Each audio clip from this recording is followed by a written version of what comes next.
গতকালকে কারেন্টের প্রবলেমের জন্য কাজ করতে পারিনি, আর সেই কাজ আজকে যে এটুকু আছে এটুকু চেন কাটবো, কেটে তারপরে দাদাকে ফোন করব কাজ নিয়ে যাওয়ার জন্য। আর ছেলে এখন স্কুলে যাবে, নইলে ওকে দিয়েই পাঠাতাম। তো এখন তাড়াতাড়ি করে এই কাজটা শেষ করে ওর জন্য কিছু খাবার তৈরি করব। দেখি সিদ্ধ ভাত করে দেবো, আর মাছ এনেছে আজকে, দেখিয়ে দাও বাবা তোমার মামা কি মাছ এনেছে। এখানে দু রকম মাছ আছে, তেলাপিয়া মাছ, তাজা তেলাপিয়া, আর হচ্ছে ভোলা মাছ। এটা কি ভোলা বললো, ভেটকি ভোলা না কি ভোলা। এই মাছটাই রান্না করব। দু রকম সবজি এনেছে এখানে, এই দুই সবজি দিয়ে দুটো মাছ রান্না করব। সিম এনেছে আর পটল এনেছে। তো চলো তাড়াতাড়ি কাজটা শেষ করে নিই, তারপরে আসছি ফিরে।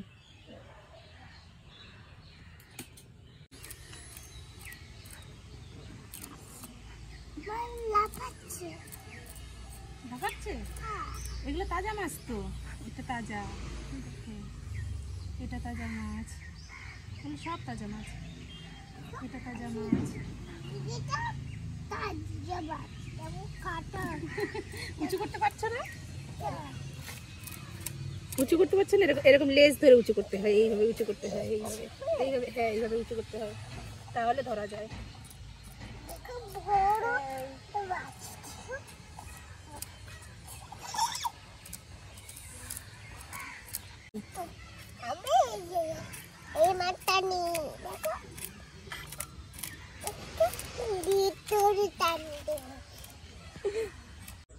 মাছ কেটে নিয়ে আসলাম, ধোয়া হয়ে গেছে। এই যে একটা মাছ শুধু মাঝখান থেকে কেটেছি, বড় যে মাছটা আমার ভাইজি নিয়ে নাড়াচাড়া করছিল ওটাই মাঝখান থেকে কেটেছি, আর সবকটাই আস্তে আস্তে রেখেছি। এটা হচ্ছে সে ভোলা মাছ। আর এই যে তেলাপিয়া মাছগুলো দেখো, এখানে তেলাপিয়া মাছেরও ডিম আছে, ভোলা মাছেরও ডিম আছে, দুটো মাছ থেকে ডিম বেরিয়েছে। দুরকম মাছ কাটতে আমার প্রচুর টাইম লাগলো ধুয়ে পরিষ্কার করে নিয়ে আসতে। তাই চলো আমি এখন একটু খাওয়া দাওয়া করবো। অনেকটা দেরি হয়ে গেছে মাছ ধুয়ে আসতে, এখন বেলা হয়ে গেছে অনেকটাই, 10:30 বাজে। তাই আমি এখন একটু সিদ্ধ ভাত খাবো, খেয়ে তারপরে তরকারি টরকি রান্নার কাজে যাব। তো চলো আমি একটু খেয়ে নিই। খাওয়া দাওয়া সেরে নিলাম, আলু সেদ্ধ, পেঁপে সেদ্ধ আর ডিম সেদ্ধ, সাথে একটু ঘি দিয়ে। আর এখন বাইরে বাসনপত্র ধুতে যাব কলপারে। আজকে রোদ উঠেছে খুব সুন্দর, দাঁড়াও তোমাদের দেখাচ্ছি। সকালবেলা উঠেই জামা কাপড় নেড়ে দিয়েছি, কালকে যেগুলো ভিজা ছিল সেই জামা কাপড়গুলো যে সব নেড়ে দিলাম। খুব সুন্দর রোদ উঠেছে, ঠিক আছে। বৃষ্টির পরে রোদ উঠলে কি ভালো লাগে না, মনে হচ্ছে যেন সব কিছু একদম নতুন নতুন ঝলমল ঝলমল করে ওঠে। তো চলো বাসনপত্রগুলো ধুয়ে নিই। কত বাসনপত্র নিয়ে বসেছি, সব এখন মাজবো, পরিষ্কার করবো। এখানে যে এক বালতি জল ভরে নিয়েছি, ধুয়ে নেবো এখন। মানে বাসনগুলো মাজা হয়ে যাবে তারপরে ধোবো। কালকে যেহেতু সারাদিন বৃষ্টি ছিল, আর আমাদের তো ঘরের মধ্যে কোনো জলের ব্যবস্থা নেই যে ঘরে বসে বসে আমাদের মাজা ঘষা ধোয়া সব হয়ে যাবে, এর জন্য কলপারেও আসতে পারিনি, আর বাসনপত্রও কিছু মাজতে পারিনি, সব ঘরে জমিয়ে রেখেছি। আর আজকে যে সকালবেলা বের করে নিলাম, এখন এগুলো সব মেজে ঘষে পরিষ্কার করে তারপরে রান্না করতে বললাম।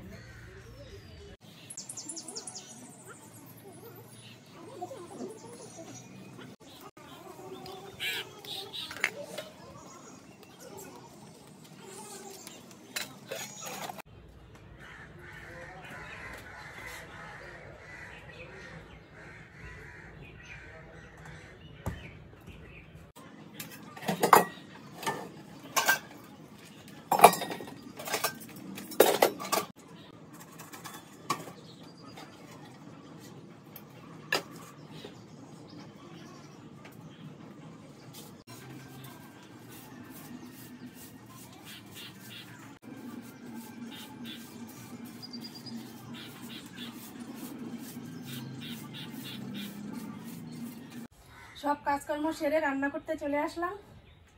আর এই যে এদিকে কড়াই বসিয়ে দিয়েছি, লবণটা কেটে কোটোতে ঢালবো, কেন নুন আছে কিন্তু অনেক নিচে পড়ে গেছে তো তুলতে অসুবিধা হয়, তা ঢেলে নিই।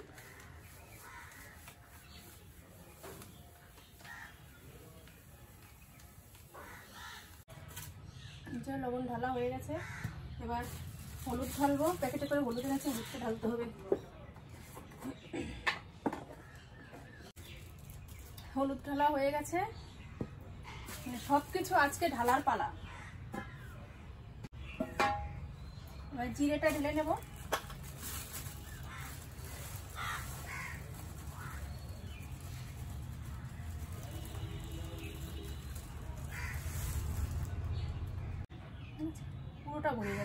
আর একটা বাটির মধ্যে ঢেলে নেবো জিরে।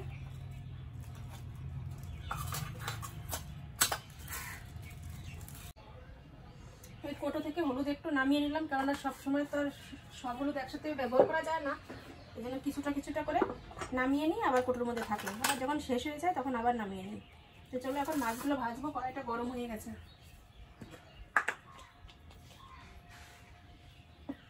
ভোলা মাছে আর সামান্য একটু নুন দিলেই হয়ে যাবে, কেননা ভোলা মাছ এমনি লবণের মাছ, তেলাপিয়া মাছটা একটু বেশি লাগবে। আমি সবজিগুলো এখনও কাটিনি, মাছটা ভাজতে বসিয়ে দিয়ে আমি একটা তরকারির জন্য সবজি কেটে নেবো, সেই তরকারিটা বসিয়ে দিয়ে তারপর আর একটা তরকারি সবজি কাটবো, কারণ বেলা হয়ে গেছে তো অনেকটা দেরি হয়ে যাবে নেবো। কেমন চটপট করে ফুটছে।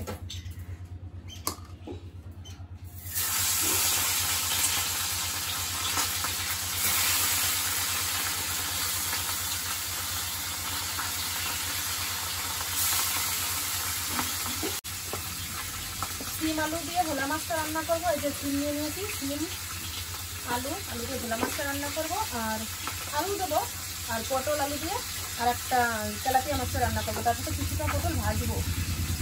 তো চলো আমি সবজিগুলো কেটে নিই।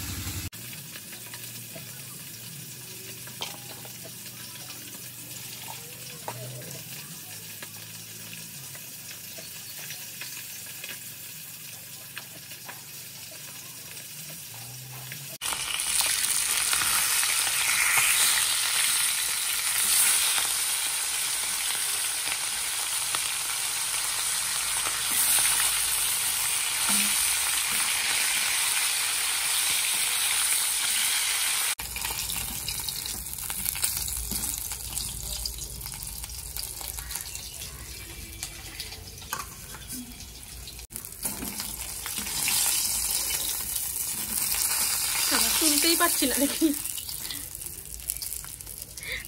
পড়ে যাচ্ছিস নাকি?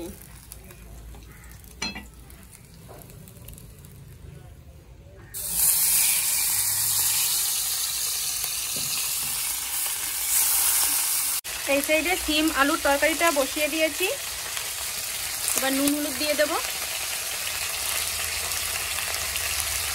কাঁচা লঙ্কার তরকারি যেহেতু, তো মশলা বাটার কোনো দরকার নেই, এর মধ্যে একদম সিম্পল তরকারি রান্না করব।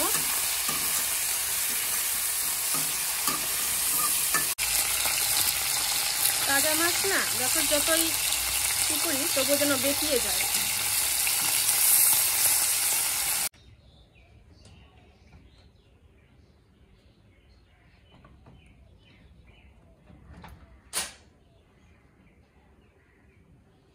বোর্ডটা ঠিক করে লাগিয়ে দিয়ে গেল ওই কাকা, খুব ডিস্টার্ব করছিল, আর এদিকে একটু আর্থিংয়েরও প্রবলেম ছিল, এর নিচে এই আর্থিংটাও ঠিক করে দিয়ে গেল।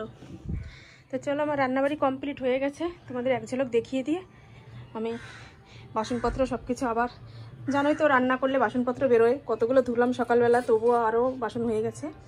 এই যাচ্ছে পটল আলু দিয়ে তেলাপিয়া মাছের ঝোল করেছি,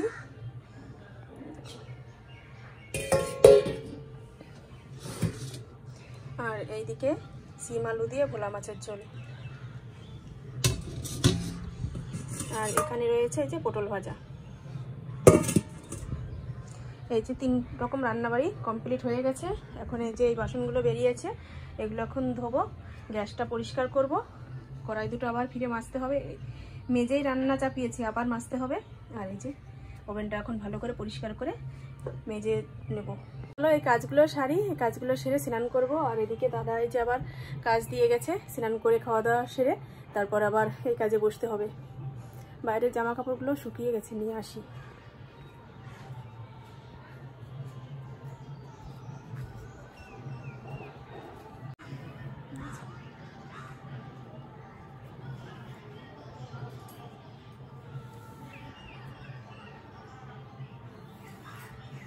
রোদ উঠলে এক রোদেই শুকিয়ে যায়, আর যদি রোদ না থাকে তাহলে 2-3 দিন রোদ দিলেও সে জামা কাপড় শুকোতে চায় না। ঠিক আছে, সকালবেলা রোদ উঠেছে আর কি সুন্দর শুকিয়ে গেছে সব জামা কাপড়গুলো। এই যে মা পেঁপে দিয়ে গেল, গাছের পেঁপেটা খাই, তারপর যাবো কাজ করতে। যে এখন আমাদের তরকারিগুলো রেখে দেবো ওই ঘরে, আর ওই ঘরে পাঠিয়ে দেবো বাদবাকি তরকারি তো খেয়ে নি তাড়াতাড়ি।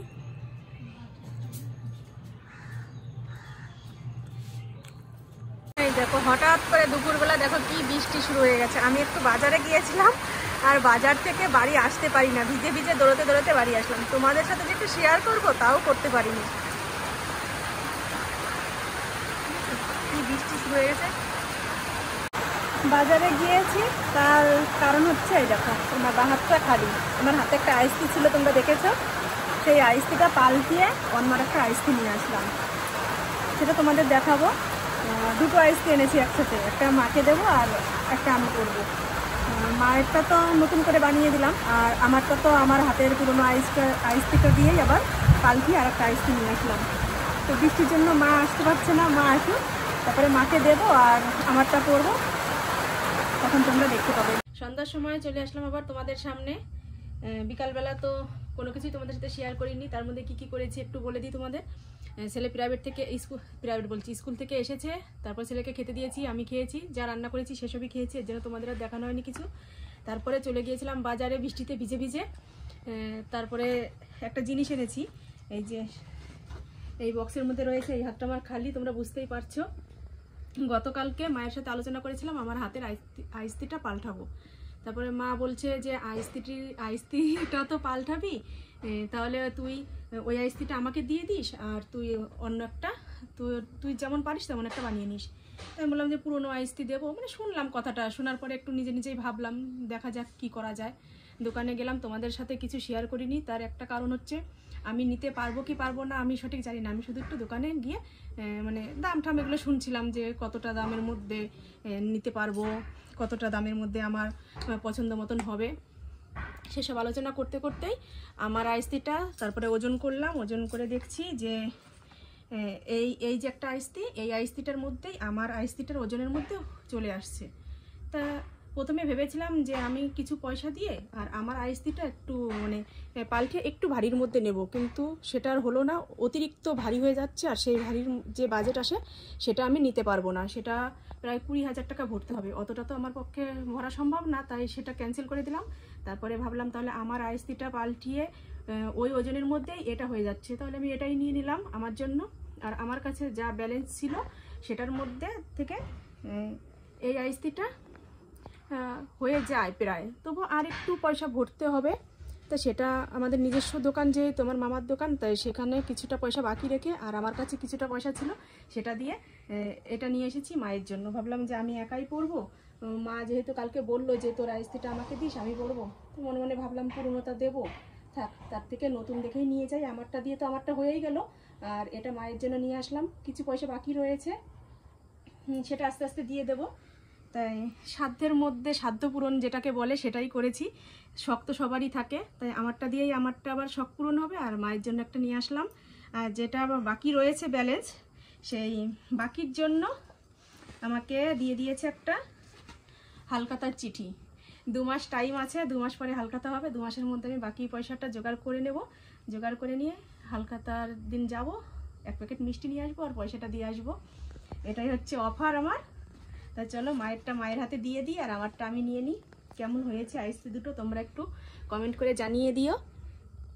আমার যেটা ছিল সেটা না একটু ওজন বেশি ছিল, এখন যে এই যে এটা এনেছি এটার থেকে একটু ওজন বেশি ছিল, এর জন্য কোনো পয়সা ভরতে হয়নি। এখানে আছে 1,570, এটা কত গ্রাম কি সঠিক জানি না। আর আমারটা ছিল হচ্ছে 1,669, সেটা ছিল আমারটার ওজন। তো ওখান থেকেই মজুরি টুজুরি সব কিছু হয়ে গেছে, এর জন্য এটার জন্য কোনো পয়সা ভরতে হয়নি। আর এটার দাম পড়েছে 10,000 টাকা, সেখান থেকে আমি 7,000 টাকা দিয়ে এসেছি, আর 3,000 টাকা বাকি রয়েছে, সেটা দিয়ে দেবো পরে। নাও মা তোমারটা তুমি নাও, হাতে নাও, হাতে পরে নাও তোমারটা, আর আমারটা আমি হাতে পরে নিই।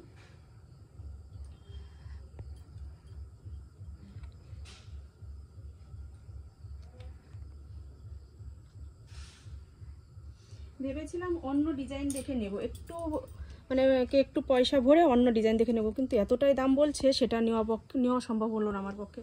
তা মায়ের শখটাও পূর্ণ হবে আর আমারটা তো আমার হাতে থাকলোই, তার জন্য এটা নিয়ে নিলাম। তো কেমন হয়েছে অবশ্যই কিন্তু তোমরা কমেন্ট করে জানিও। এই যে দুটো হাতে এক জায়গা করি, মায়েরটা আর আমারটা, ঠিক আছে।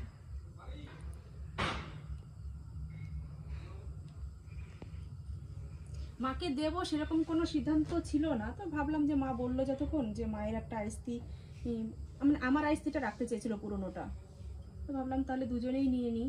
আমারটা দিয়ে তো যেহেতু পয়সা কিছু ভরতে হয়নি, আর যে পয়সা আছে তার মধ্যে মায়ের হয়ে যাবে। তো চলো ভিডিওটা এ পর্যন্তই।